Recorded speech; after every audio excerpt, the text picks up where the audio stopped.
So folks, we got some exciting news about the Spider-Man today, covering both a Spider-Man Brand New Day and an Avengers Doomsday. There's a lot to unpack, so let's dive right in with big stuff about Spider-Man Brand New Day first. And then we'll swing over to what's happening with Avengers Doomsday. Trust me, this is gonna blow your mind. First up, Spider-Man Brand New Day just got a major update. Sadie Sink, that awesome actress from Stranger Things, has been cast in a secret role for the movie. For a while, nobody knew who she's playing, and fans were throwing out all kinds of guesses. Some thought she might be Jean Grey, since Marvel's also casting for the new X-Men team. Others were betting on characters like Black Cat or Spider-Gwen, which would have been super cool for a Spider-Man story. But now, a new report from John Rocha on a Hot Mic podcast has dropped a bombshell that's got everyone talking. According to Rocha and his source, Sadie Sink is set to play Mayday Parker, and not just any Mayday Parker. She's supposedly the teenage daughter of Tobey Maguire's Peter Parker from his Spider-Man universe. How wild is that? This means we are getting multiverse connection,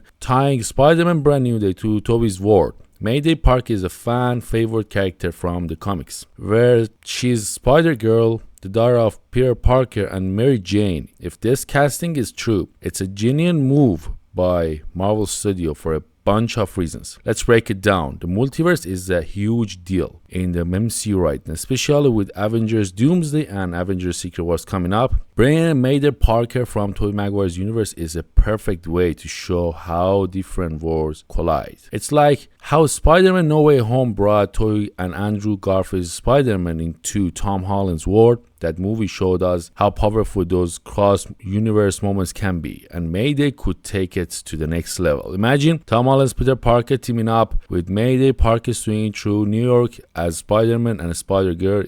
It'd be epic, you know. Plus, this could set up an emotional reunion. Picture this: Tobey Maguire's Peter Parker showing up at the end, Spider-Man Brand New Day, to see his daughter Mayday fighting alongside Tom Holland's Spider-Man. It'd be a heartwarming moment that could carry into Avengers Doomsday or even Avengers Secret Wars. Tobey's Peter Parker has always been the hopeful one. In No Way Home, he told Andrew Garfield's Peter Parker, "We make it work," showing that Spider-Man can balance being a hero and having a personal life. That gave Andrew's Peter hope.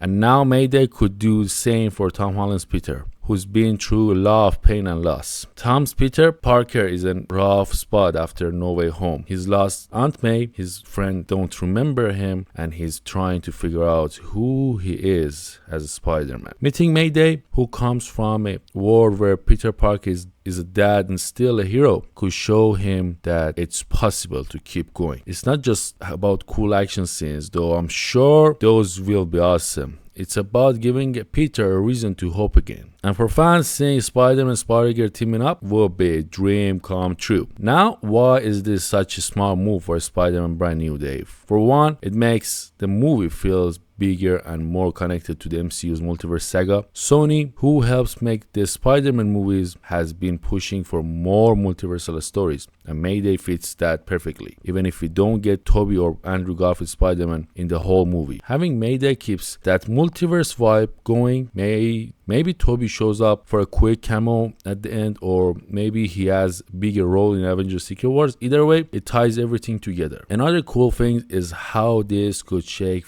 up the story. Spider-Man Brand New Day is supposed to be mix up grounded tier level action and bigger multiverse stuff. Mayday Parker could be the bridge between those two. Maybe she's in Tom's universe because something's gone wrong in her own world and they have to work together to fix it. Or maybe she's there to warn him about a threat tied to Avengers Doomsday. Whatever the case, it opens the door for fresh, exciting Spider-Man story that still feels personal. Oh, and one quick note, by the way. Some folks online have wondered if Mayday could be a romantic interest from Tom Holland's Peter Parker. Let's shut that down right now. That'd be super weird. You know, Mayday is the daughter of different Peter Parker from another universe, so they are not related. But it's still not a good idea. The MCU should keep their relationship as friends or partner in the crime fighting, like a big brother and little sister vibe. Anything else would feel off. And I'm pretty sure Marvel knows that.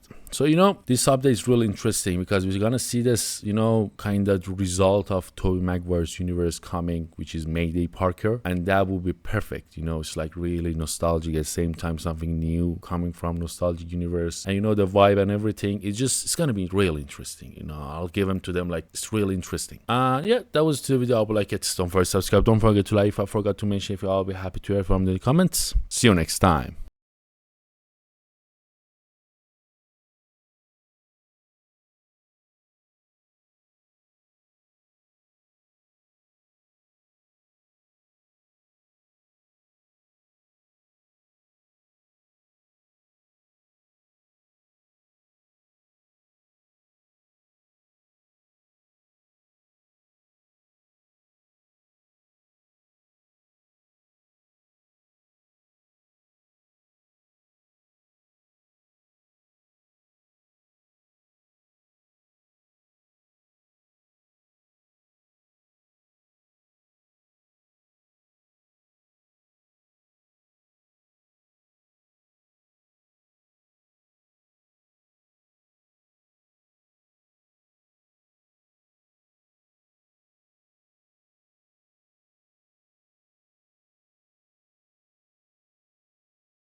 Avengers Secret Wars is set to be adding villains from other universes and possibly allowing 1 to 2 from each previous universe / iteration that we saw from like Sam Raimi and Sony and the TASM franchise. And a brand new report has stated that they've chosen Willem Dafoe's Green Goblin to join Avengers Secret Wars. You cannot talk about Avengers Secret Wars without talking about Spider-Man. Now, which Spider-Man are we talking about? Yes, because apparently all three will be in the film, and all three will at least have one accompanying villain from their universe. At least that's according to reports. And well, apparently Marvel Studios and Disney and Sony have already agreed upon the villain that will be featured from Tobey Maguire's, aka Raimi's universe, and it's the return of the Green Goblin, played by Willem Dafoe, who this time is said to be having a brand new suit that's reminiscent of the suit he's had in the Raimi films and in his return in Spider-Man No Way Home, but also a lot more classic in nature, where they took some elements and changed them to make them more goblin-like, including a repaint. So there's a good Photoshop that somebody made of probably what it would look like, and honestly, this would make sense. If you're bringing back just a handful of villains from the Raimi and the TASM film, or maybe even one from each, you're probably going to go with the Green Goblin. And Willem Dafoe clearly loves that role. He was having a great time during the PR tour. He's never talked bad about Sony, Marvel, or anybody. And obviously, if there's one villain from that universe that's just a straight up villain that didn't really get a redemption arc or anything, it's the Green Goblin. So if Doctor Doom is going to be pulling some strings, using some villains that are just straight up ruthless villains, Dafoe's Green Goblin checks off pretty much everything they would require and need. So a part of me really hopes that this is true and wants to believe this, because it's like music to my ears, you know? It makes every Spider-Man have a personal demon or battle that they need to deal with in the film. It gives us, again, probably our final look at these universes and characters, because at this point they're going to have to retire them. And remember, it was also rumored that their return would be happening down the road, all the way after No Way Home came out. And there was some hints by the actors that they have had discussions, but nothing moved forward. So maybe those reports about him returning for another Raimi Spider-Man were just conflated with, hey, he's actually going to return for Secret Wars, which would make sense.